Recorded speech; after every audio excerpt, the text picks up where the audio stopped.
Faire le bien n'est pas un exploit pour un chrétien, mais une expression visible, normale et permanente de la présence de Jésus dans sa vie.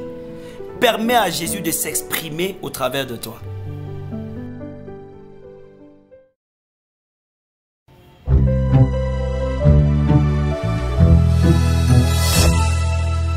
Soyez abondamment bénis, vous qui avez décidé de prêter attention à la voix de Dieu au travers de notre breakfast. Et ce matin, nous allons tous nous intéresser au thème « Ne vous lassez pas de faire le bien ». Permettez que nous lisions ensemble Galates 6, versets 9 à 10. Là, il est écrit « Ne nous lassons pas de faire le bien, car nous moissonnerons au temps convenable si nous ne nous relâchons pas. Ainsi donc, pendant que nous en avons l'occasion, pratiquons le bien envers tous et surtout envers les frères en la foi. » Amen. Si Dieu recommande de faire quelque chose, c'est parce qu'il sait qu'il y en a qui font le contraire. S'il recommande de ne pas se lasser de faire le bien, c'est parce qu'il sait qu'il y en a qui commencent à faire le bien et s'arrêtent en chemin, ou ne sont pas constants carrément dans la pratique du bien. En effet, beaucoup se lassent sur le chemin du bien ou chevauchent entre le bien et le mal pour plusieurs raisons. Premièrement, quand ils passent par des longues périodes d'épreuves, par des longues périodes difficiles et par de longues épreuves, ils manquent de persistance et de persévérance et finissent par fléchir ou par retourner à ce qui est mauvais. Job garda le silence devant ses amis venus le consoler pendant 7 jours, mais finit par maudire le jour de sa naissance. Deuxièmement, face aux attaques répétées de certaines personnes, plusieurs finissent par perdre patience et font mal par vengeance. Troisièmement, plusieurs se lassent par contamination. Comme autour d'eux, la plupart font ce qui est mauvais, ils cèdent finalement à la pratique générale. Quelle que soit la raison pour laquelle vous cessez de faire le bien, ça prouve que le bien n'a jamais été votre nature, mais que vous faisiez juste des efforts sur la base de la chair de l'homme. Le bien était la nature de Jésus. Au milieu des pires épreuves, il est resté lui-même et n'a jamais péché. Il ne s'est jamais laissé fléchir par l'hypocrisie des pharisiens.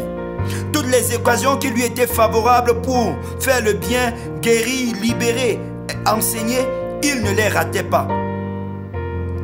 Même le jour de son arrestation, il ne laissa aucune rancune ou inquiétude le blesser.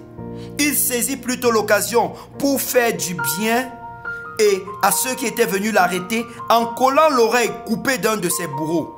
Jésus était constant et permanent dans le bien. Pourquoi? Parce que c'était sa nature. Ne soyez pas un pratiquant occasionnel du bien. Décidez aujourd'hui de devenir un pratiquant permanent du bien. Que faire le bien devienne votre nouvelle nature. Recevez dans un premier temps Jésus si vous ne l'avez pas encore fait. Si c'est le cas, acceptez de mourir en vous-même pour que Jésus puisse vivre en vous et faire le bien au travers de vous au quotidien. Dites non aux attitudes égoïstes qui finissent par vous pousser à faire du mal à autrui. Refusez d'être à l'origine des plaintes ou des pleurs d'une personne. Demandez à l'Esprit de Dieu qui rendait Jésus efficace permanemment de prendre les devants dans votre vie et de vous remplir en tout temps. Amen. Est-ce que nous pouvons prier? Regardez les moments où vous vous êtes lassé et demandez à Dieu de vous relever. Demandez à Dieu de guérir les personnes que vous avez blessées dans votre impatience ou dans votre désir de vous venger. Demandez à Dieu de vous accorder la grâce de sortir de toute contamination. Je parle à une jeune fille qui jusqu'ici s'était gardée dans la chasteté. Mais en voyant ses copines, ses amis céder à la fornication, a commencé petit à petit à aller avec les garçons. Demande pardon à Dieu de t'être laissé contaminer. Répands-toi de n'avoir pas été un agent de changement et d'avoir laissé que les autres te changent de manière négative. Oh, je veux que tu te souviennes de tes valeurs du passé, de ce que tu disais à Dieu dans la prière. Seigneur, je ne ferai jamais ceci, je ne ferai jamais cela. et que tu pleures devant Dieu de l'avoir trahi, d'avoir trahi tes décisions, tes engagements en faisant autre chose, quelle que soit la raison, demande à Dieu de te rendre vigoureux dans ta marche chrétienne, de te relever, de te restaurer dans tes valeurs. Demande au Saint-Esprit de se saisir de tes membres et de te rendre capable de faire le bien en tout temps, même envers ceux qui t'offensent, te blessent, te détestent, te calomnient. Je prie que le Seigneur te guérisse de toute culpabilité, que tout esprit impur qui s'était engagé à t'oppresser, à te pousser au mal ou au péché, lâche prise maintenant, et que les œuvres de la chair disparaissent sous l'effet du partenariat du Saint-Esprit avec toi au nom de Jésus. Je prie que le Saint-Esprit crée en toi le dégoût du péché et la soif de faire le bien. Oh Dieu, je profite de cette occasion pour prier non seulement pour la vie de sanctification de cet auditeur, mais encore pour sa santé et pour ta grâce dans sa vie.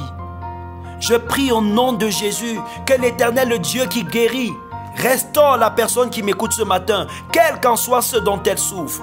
Reçois ta guérison, sois déchargé de toute infirmité, sois guéri de toute faiblesse et relève-toi au nom de Jésus. Amen.